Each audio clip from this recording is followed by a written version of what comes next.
Good afternoon. The controversial windfall tax on energy companies' domestic revenue was scrapped in a parliamentary setback for Prime Minister Pedro Sanchez. The main opposition group, the Conservative People's Party, managed to gather the support of the Basque Nationalist, the PMV, and Catalan separatist party Junts to prevent the ruling Socialist Party from extending the 1.2% levy originally approved in 2022. The PMV and Junts are among the parties that granted the minority government the backing it needed to stay in power following political turmoil last year. The government had agreed to extend the tax with the far-left group Podemos through a decree next week, but now that's unlikely to be turned into law by Parliament. Meanwhile, the Socialist Party filed a complaint with the state prosecutor against the far-right Vox Party yesterday for alleged irregular financing, which included a multi-million euro loan from a Hungarian bank.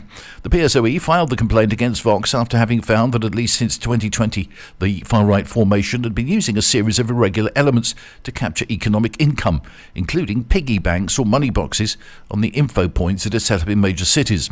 In a statement issued yesterday, the PSOE said Vox had raised funds through several irregular financing schemes that could amount to some €5 million. However, Vox admitted to the loan back in October, arguing that they could not secure the funds from Spanish banks. The party said the loan had already been repaid in full.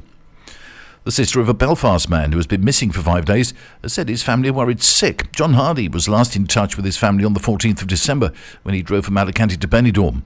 The police service of Northern Ireland is in contact with the family. Mr. Hardy, who has 2 sons, flew out to Spain 2 weeks ago. He was due to board a flight home on the 18th of December.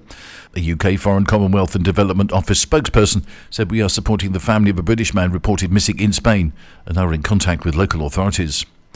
Spain has emerged as a key illegal dumping ground for urban and industrial waste from elsewhere in Europe.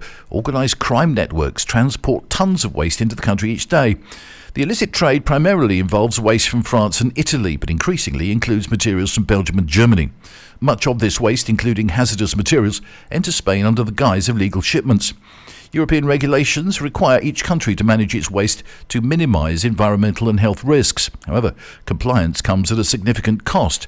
Many countries circumvent these costs by exporting waste to destinations with lower processing fees or laxer regulations. The most affected regions are Catalonia, Aragon and the Valencian community, where numerous waste management facilities operate. Illegal dumping is also widespread in the Basque Country. That's the latest from TRE. I'm Bob James.